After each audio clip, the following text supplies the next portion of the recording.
Evangelho, sexta-feira da 20ª semana do Tempo Comum, hoje memória de São Bernardo, abade e doutor da Igreja.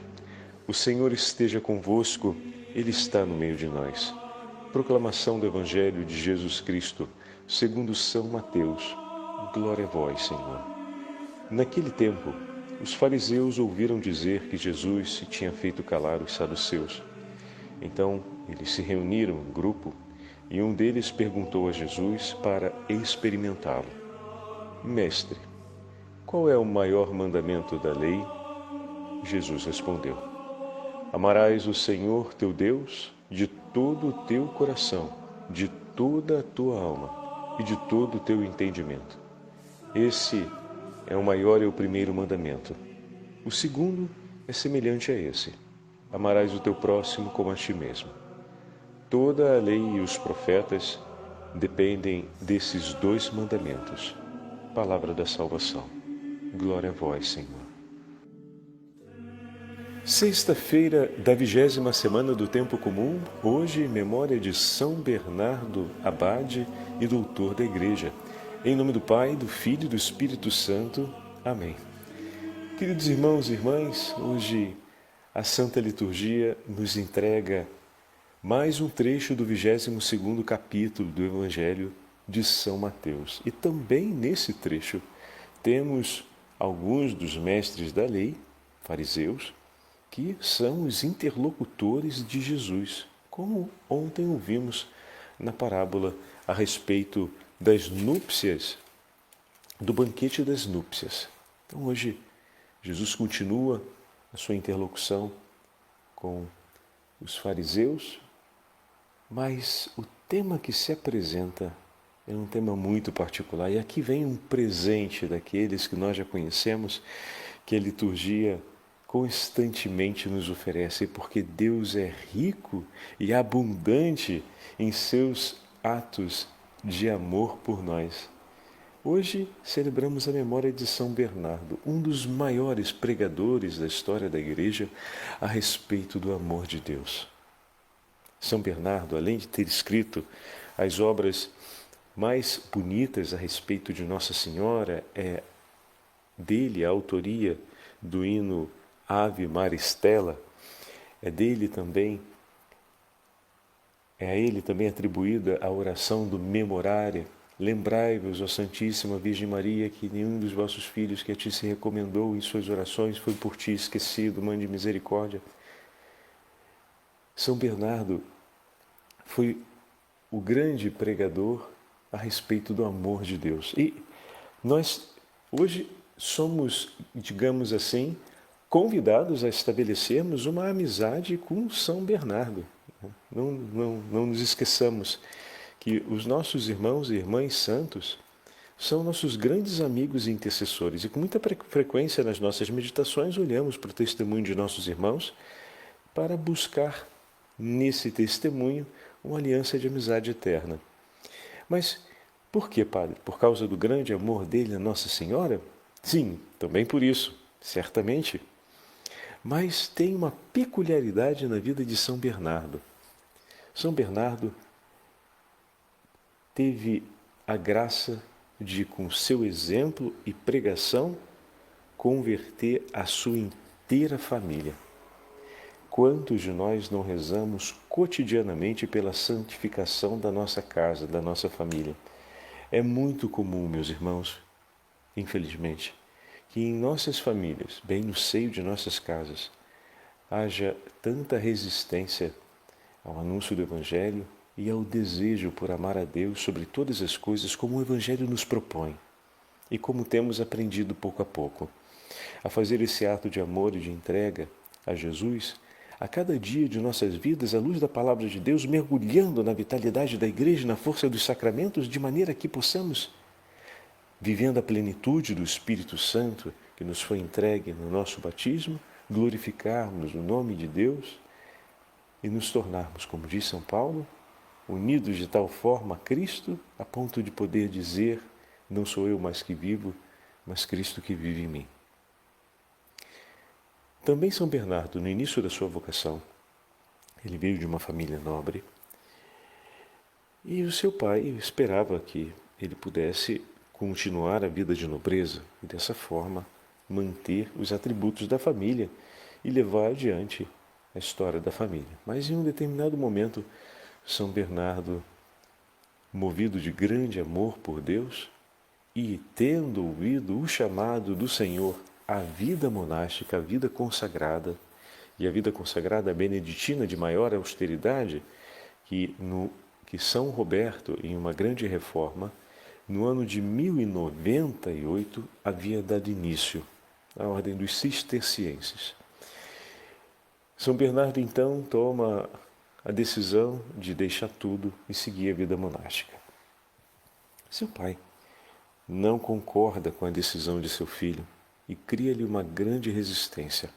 Mas Bernardo, que havia recebido uma excelente formação e instrução possível para aquela época, da parte de sua família, decididamente segue o seu caminho e, deixando a vida nobilitária, ingressa na simplicidade do mosteiro cisterciense e na grande austeridade de uma das primeiras revisões de grande relevo da regra beneditina, tornando-se, assim, uma das expressões também mais austeras, mais exigentes do orar e trabalhar.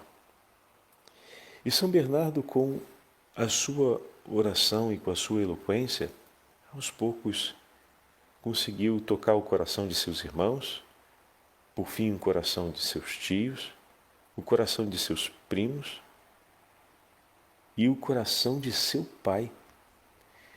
E todos terminaram abraçando também seguir o caminho da vida monástica. Para a gente ter uma ideia, foram aproximadamente 30 familiares de São Bernardo que tomaram a decisão de se consagrar a Deus através da vida monástica.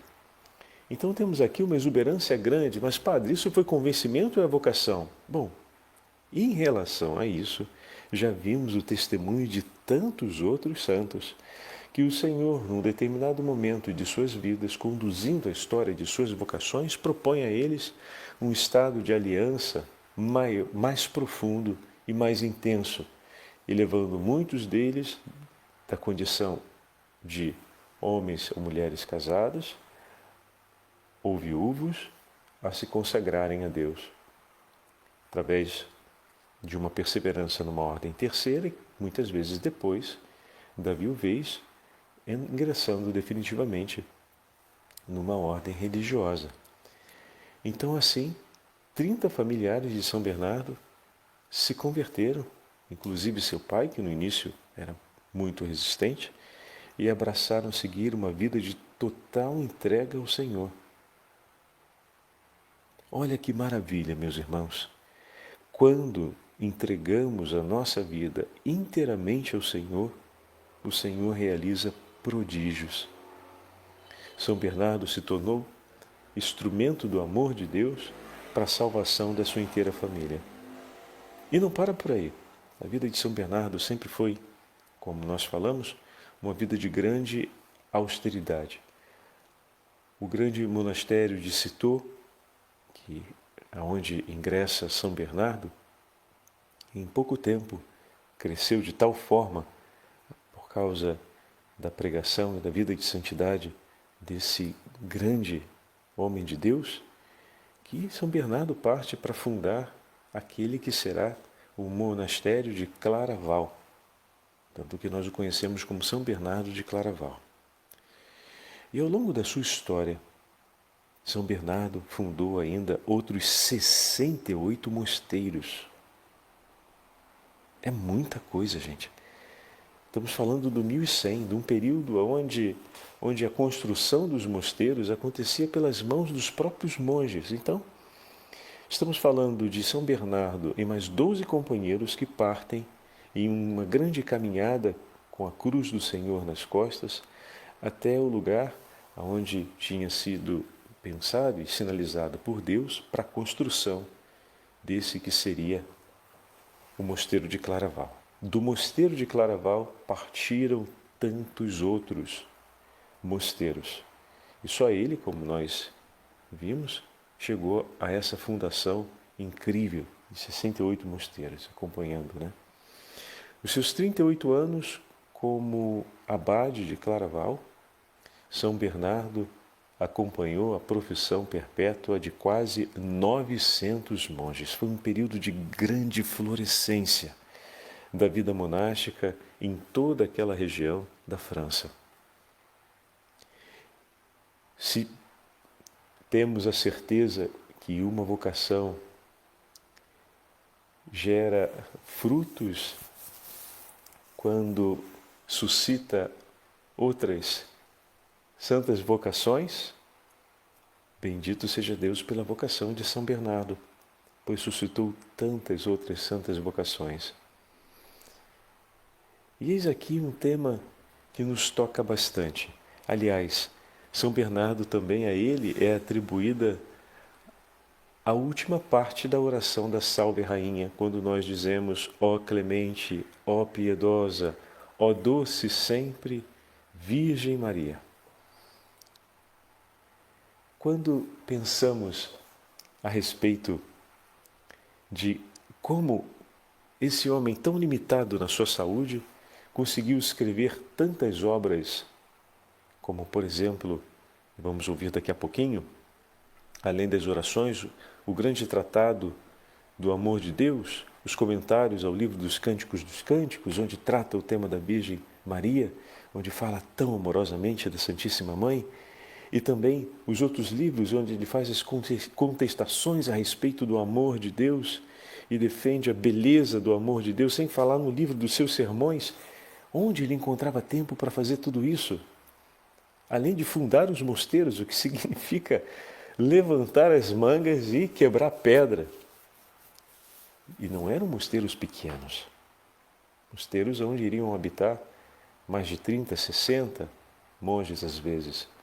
Mosteiros que tinham uma igreja que era grande, precisava ser bem construída, que precisava ter uma área de agricultura ao seu redor. E ele ainda encontrava tempo para rezar com uma vida de austeridade e também para se dedicar à oração. Aqui entram 3 elementos que eu gostaria de falar com vocês a respeito do testemunho de São Bernardo. Primeiro, São Bernardo amava tanto ao Senhor e à Virgem Maria que não conseguia fazer outra coisa em sua vida que não fosse pensar em como amá-los com a máxima intensidade do seu coração. Então, tudo e qualquer esforço que ele aplicava, seja na vida de oração, seja na vida de penitência, seja na vida como pregador, conselheiro de papas e bispos, além de ter sido também pregador em algumas, se eu não me engano, uma das grandes cruzadas que partiram para a defesa da Terra Santa, acho que é a primeira ou a segunda, agora vocês me perdoem a imperfeição da informação do padre. Era por causa do seu grande amor a Deus, exatamente como o Senhor nos fala hoje no Evangelho.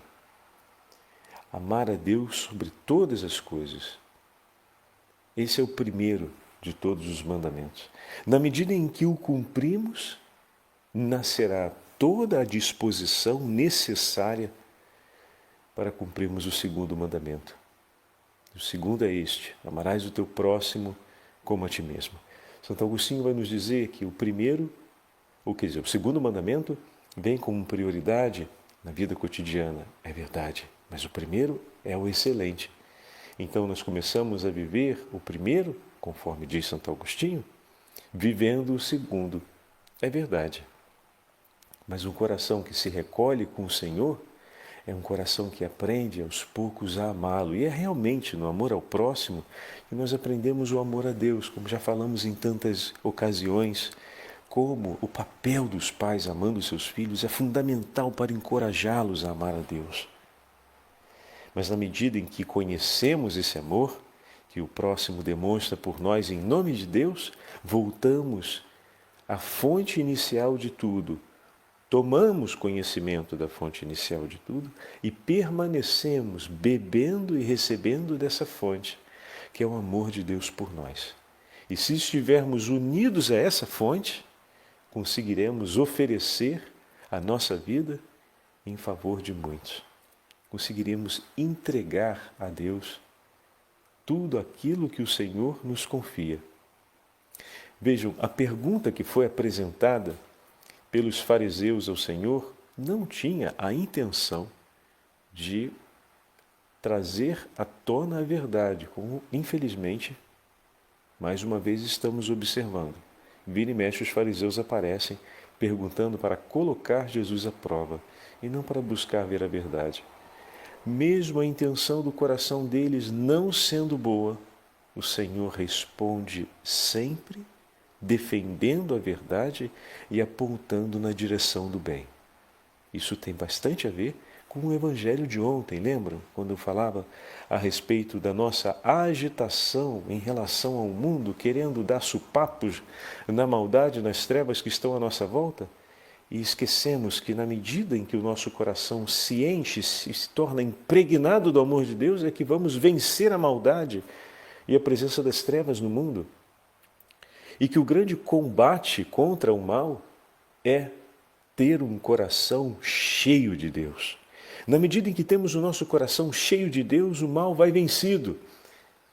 Enquanto ele ainda se delaga e age em outras paragens dentro do mundo, mas naquele lugar tão sagrado e tão santo, o nosso coração e a nossa vida, na medida em que nos enchemos de Deus, ali ele foi derrotado.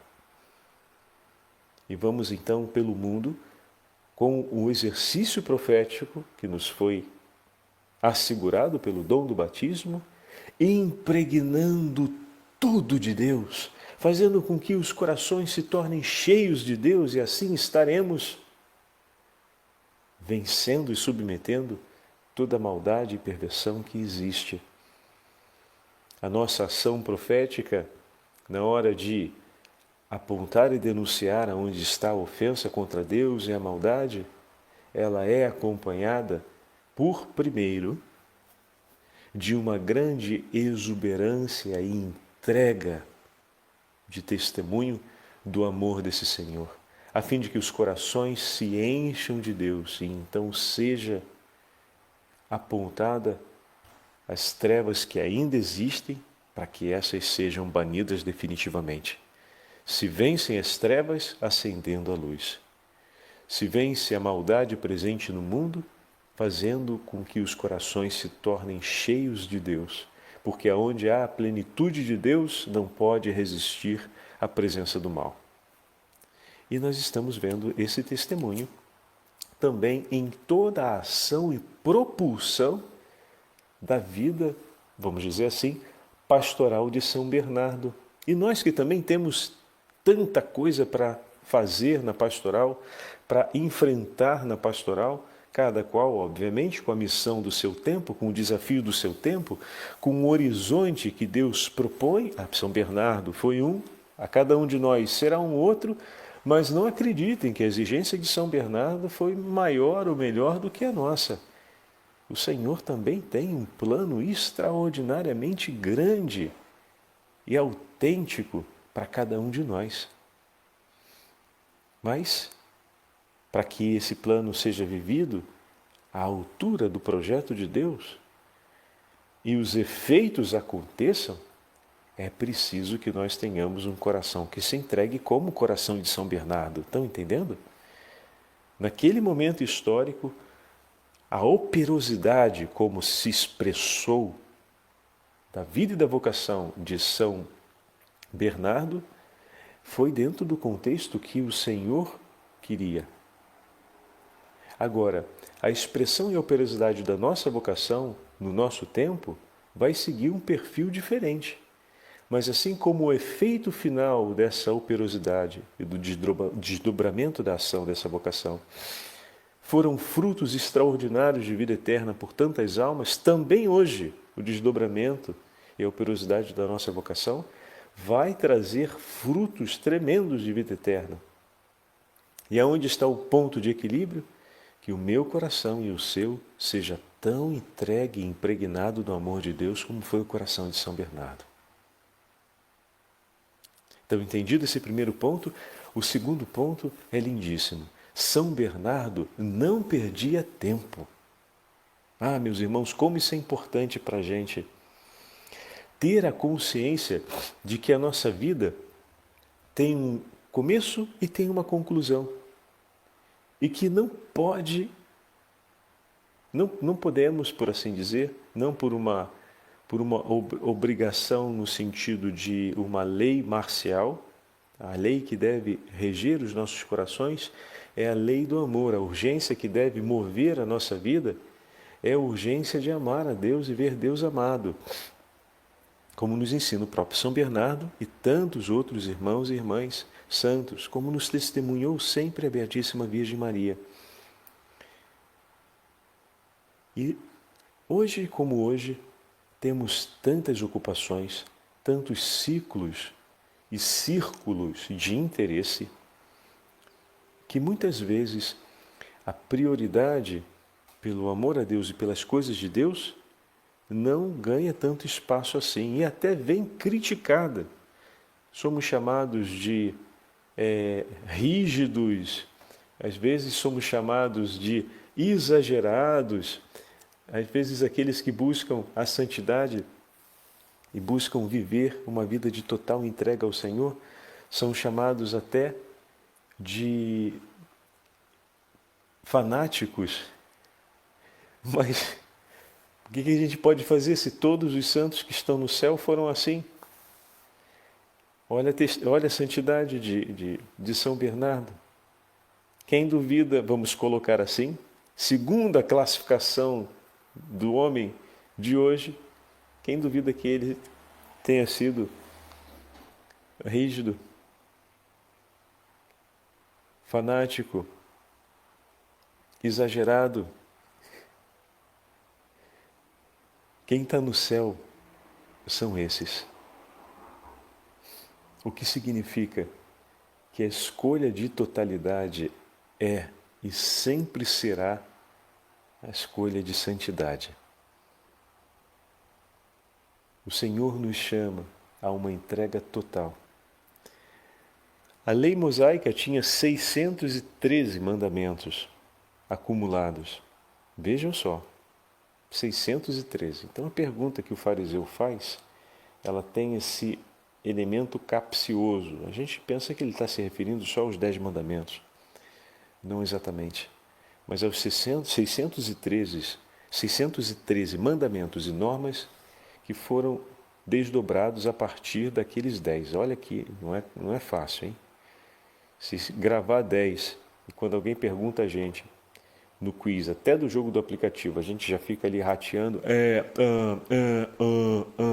613, bom, dificilmente alguém saberia e provavelmente todos estariam incorrendo em alguma transgressão em algum momento, sob algum grau.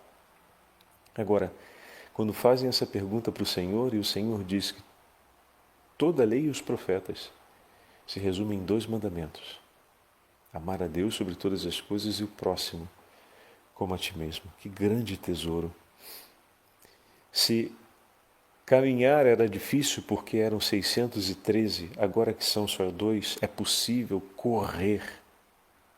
Correr com toda a força do nosso corpo na direção dessa meta, como vai escrever São Paulo. Então, é verdade, meus irmãos, o caminho de santidade é o caminho daqueles que escolhem a entrega total.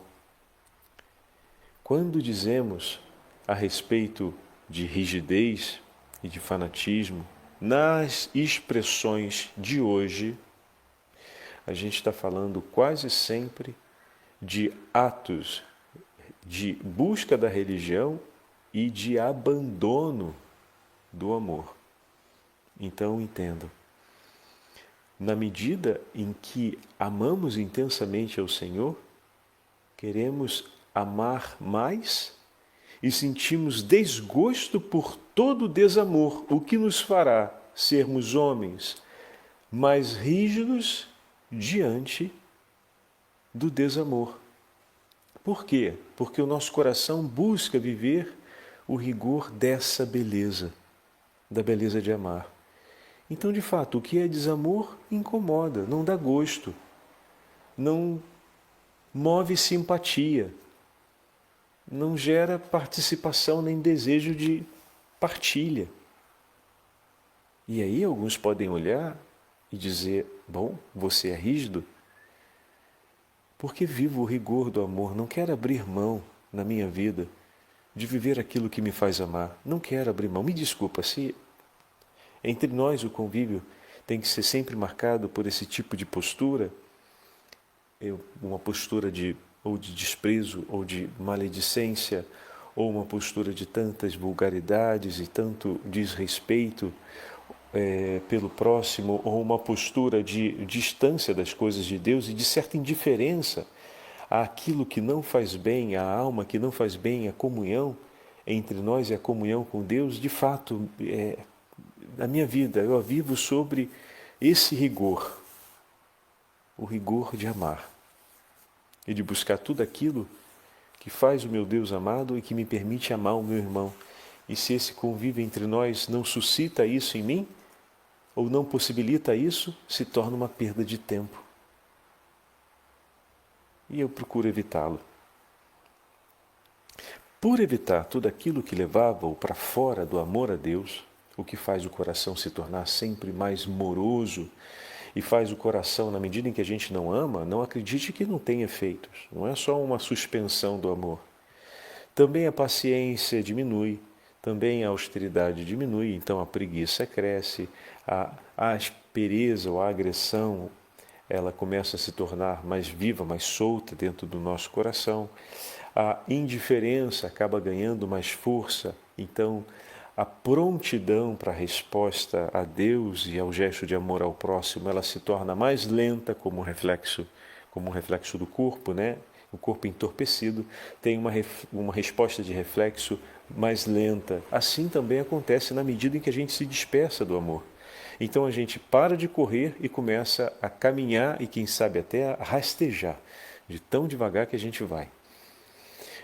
Se o coração permanece sempre no amor, acelerada também permanecem as obras desse amor em nós. Por isso, São Bernardo encontrava tempo de noite para escrever. Descansava pouco, comia pouco, isso é verdade. Mas todo o seu tempo ele se dedicava ao cuidado das coisas de Deus e a fazer Deus sempre amado.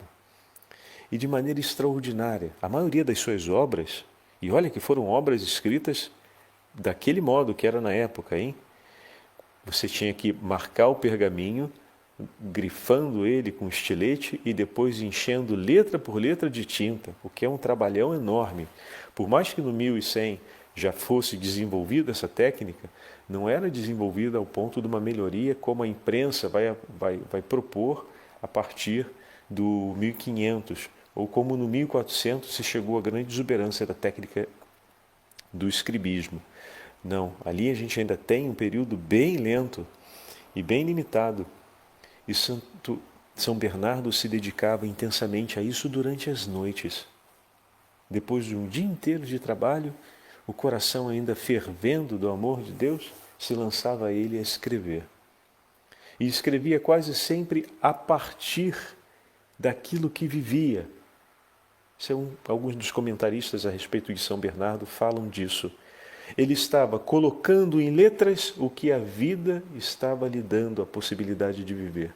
Colocava em letras o amor de Deus celebrado com os seus irmãos, na pregação, na orientação dos bispos e dos papas, que ele teve a possibilidade de orientar. Na medida em que os temas vinham, ele pensava, refletia e escrevia a respeito deles. E dessa forma, os escritos de São Bernardo são a expressão de um coração que intensamente amava. E o terceiro elemento, para colocarmos hoje, além desse segundo, que é não perder tempo, o terceiro é de saber sempre agradecer a Deus e tudo confiar ao Senhor. Não teve um único momento ou ação da vida de São Bernardo que ele não colocasse em oração.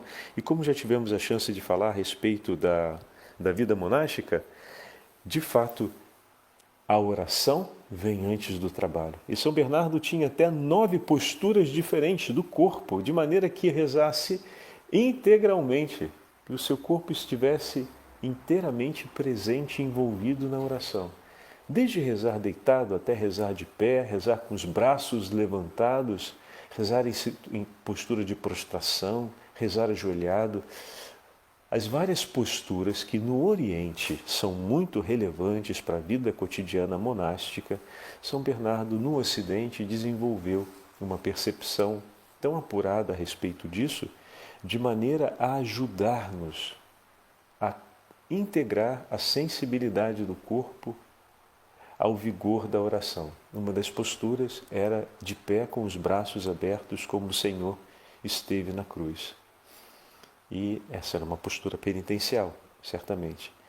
E nessa postura, fazer memória de Cristo crucificado.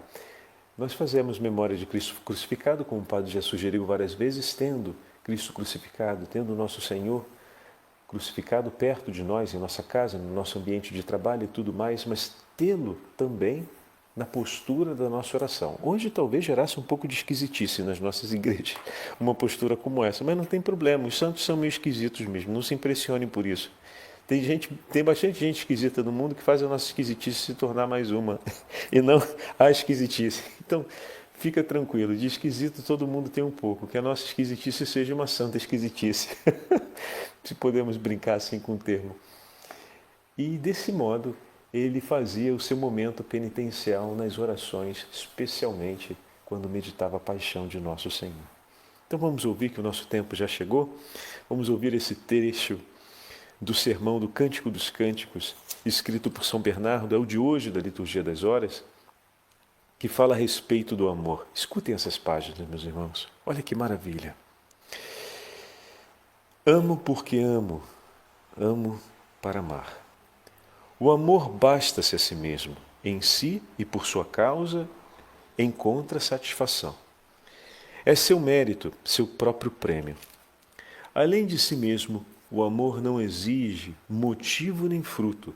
Seu fruto é o próprio ato de amar. Amo porque amo, amo para amar. Grande coisa é o amor, contanto que vá a seu princípio, volte à sua origem, mergulhe em sua fonte, sempre beba donde corre sem cessar. De todos os movimentos da alma, sentidos e afeições, o amor é o único com que pode a criatura, embora não condigna, responder ao seu Criador e, por sua vez, dar-lhe outro tanto. Pois quando Deus ama, não quer outra coisa senão ser amado, já que ama para ser amado. Porque bem sabe que serão felizes pelo amor aqueles que o amarem. Olha que fantástico! Deus sabe que serão felizes pelo amor aqueles que o amarem. Por isso nos ama e insiste intensamente para que nós possamos permanecer amando. Mesmo amando menos por ser menor, se a criatura ama com tudo o que é, haverá de dar tudo de si. Pronto, está aí a frase que marcou e que sintetiza toda a obra apostólica e missionária de São Bernardo.